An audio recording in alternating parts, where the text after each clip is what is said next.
If you don't know by now, Hunter versus Miller is off. I find this very interesting. Let's talk about it. Push the weight enough flex. Alive is more than the six. Fit the runner, boy, you nigga, no question. You will run a motherfucker high stepping. Hey, you never had a big enough weapon. Motherfucker never learned your lesson. I'm a 88 pack nigga, woof. I'm a 88 pack nigga, woof. I mean, day walker, drink blood, fangs out, full moon, motherfucker, change like a hoe, nigga. I'm just a nigga from the hood trying to stack a little cheddar for the money. Drew Titan Bronx on deck. Shout out to the mighty LDBC. I just wanted to talk about this, man. I let it rest for a couple of days. This is from Boxing Scene, and it's on The Ring. You could Google it. I'll put the link in the description from Boxing Scene. This fight is off. I was looking forward to this fight for a couple of reasons. And the first reason is we've gotten to know Michael Hunter. I'm rooting for him. He's an American heavyweight, and I'd like to see him get his shine. The difficulty is he's trying to fight another American heavyweight from my city. I would like to have seen him shine, but you know, it's very difficult to get past what's in our face. Now, I'm a strong advocate for a clean sport. Jarrell Miller, this fight versus Jarrell Miller, Michael Hunter versus Jarrell Miller is off, and it's because of unresolved issues with drug testing, of course. And I say, of course, because this surrounds his name. Let me remind you guys, a few years ago, Miller was about to get his shot versus Anthony Joshua. I'm not the biggest AJ fan, you know. I was rooting for Jarrell, and I think AJ was afraid of him, and I picked Jarrell to literally bully and beat up Anthony Joshua. But here's the difficulty. This guy popped, man.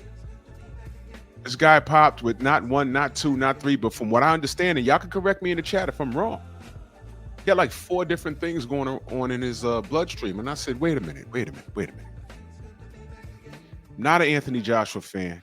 And New York stand-up, I get it, man. But wait a minute. I did not want to see AJ get murdered in the ring. I did not want to see that. Now, y'all remember what happened was he lost. He was just removed from the main event into Andy Ruiz, and then we saw what we saw. Now, can you imagine if the fight went through and, you know, it's funny how they catch Big Baby Miller with a whole pharmacy in his bloodstream, but they can't catch other people until after the fact. But that's something else. Imagine if Miller made it to the ring and had the same night that Andy had versus AJ, and then he popped dirty. Now let's add salt to that wound. Let's say he beats up AJ, and then AJ ends up in the hospital. Do y'all know why the rules kind of changed in New York? You know, y'all was all kicking and screaming during the first Ortiz versus Deontay Wilder fight. And everyone's screaming, oh, the ref cheated for Deontay. No. We had an accident in the ring a couple of years prior. And the fighter, name escapes me, he was European. He never recovered. He was in the hospital. He had brain damage. They sued, his family sued, I believe they sued the New York State Athletic Commission. I think they won. Research it. And whenever that happens, the sport of boxing has to do something to adhere to the public. Ray Mancini fought, I forget the Korean gentleman's name, but Ray Mancini fought him, and the Korean gentleman died. Forgive me, I can't think of anyone's name right now. I had a busy day. But did y'all know it was with that fight they stopped doing 15-round fights?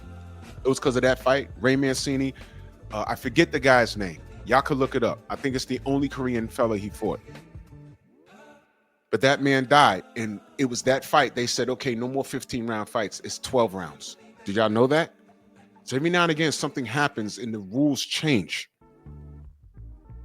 Okay? Now, what if AJ fought Miller and Miller put him in a hospital and AJ woke up a vegetable or he died? and then he pops dirty. You see why I take this thing in the sport with having a clean sport. You see why I take it so serious. And I'm not an AJ fan, but I do want a fair sport. I was rooting for Jarrell Miller, but I didn't want him to kill this kid. Talking about Anthony Joshua. And to have all of that stuff in your stream, man, that's just not right. Anyway, because everyone says I'm biased. But anyway, fast forward to this. You know, he got suspended and he was out of the sport for a long time. Right? He makes his comeback. He won, and then, you know, he lost to Daniel Dubois and, you know, fought to what was it, a draw versus Andy Ruiz? I don't recall. Haven't seen Andy, don't know what he's doing. And now this guy, Jarrell Miller, is trying to get back in the saddle, okay?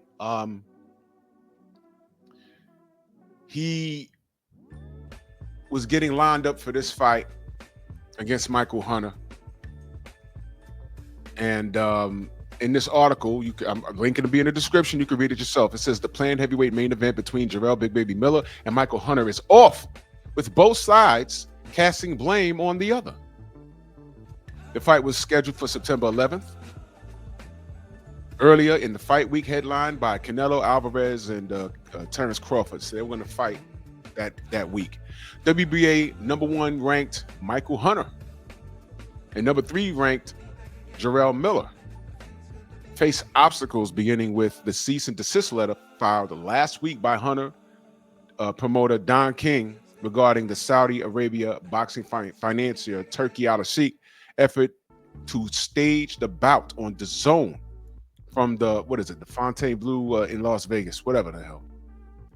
All right, it says here King is planning an October 4th WBA secondary title fight between Kubrat Pulev and Hunter, with which it was proposed by Hunter and Miller. It was proposed because the Miller fight fell through.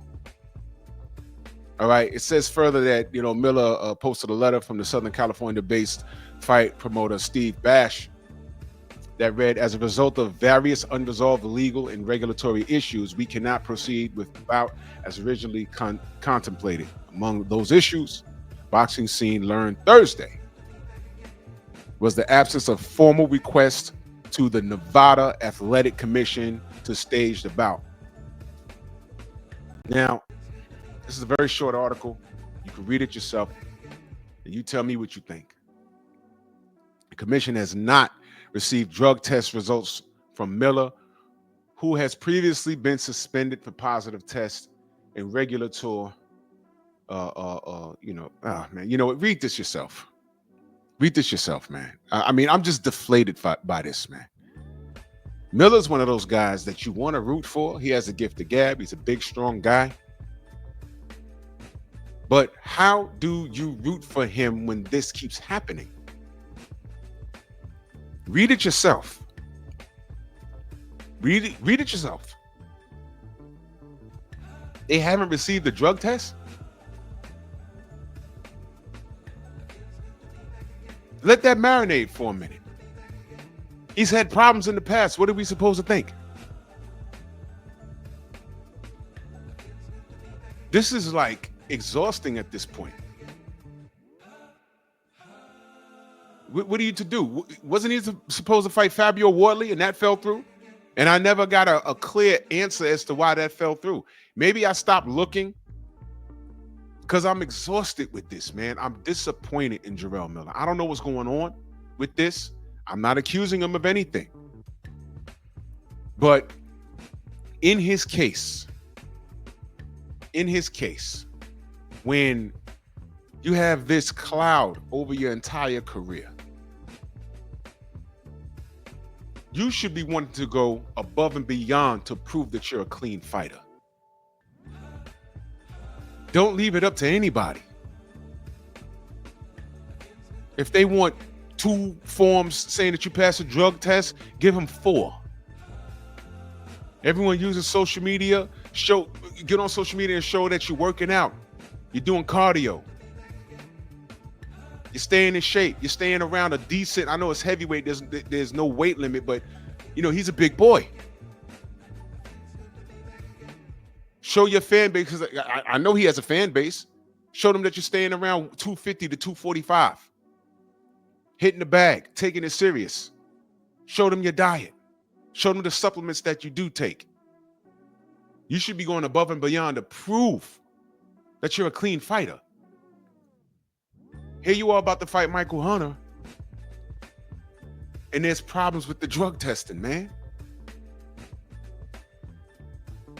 So as supporters of the sport, as an advocate for a clean sport, what are we supposed to think now? And I'm not saying he's dirty. I'm just saying, why the confusion on drug testing, man? But, you know, whatever. It might be someone coming here, call me a hater, curse me out. Do what you want, man. I just don't want to see a fighter die in the ring, and then you find out that his opponent had something going on with their urine or in their blood. But then again, I could be wrong. I could be a hater. I could be exaggerating. It is what it is, man. I know he's missing out on a payday. I know he didn't fight Fabio Wardley. I know Michael Hunter was lined up. Now this fell through. What is he going to do next? Yeah, I know. But I'm a hater though, right? Unreal. Link in the description, man. Bronx on deck. Move!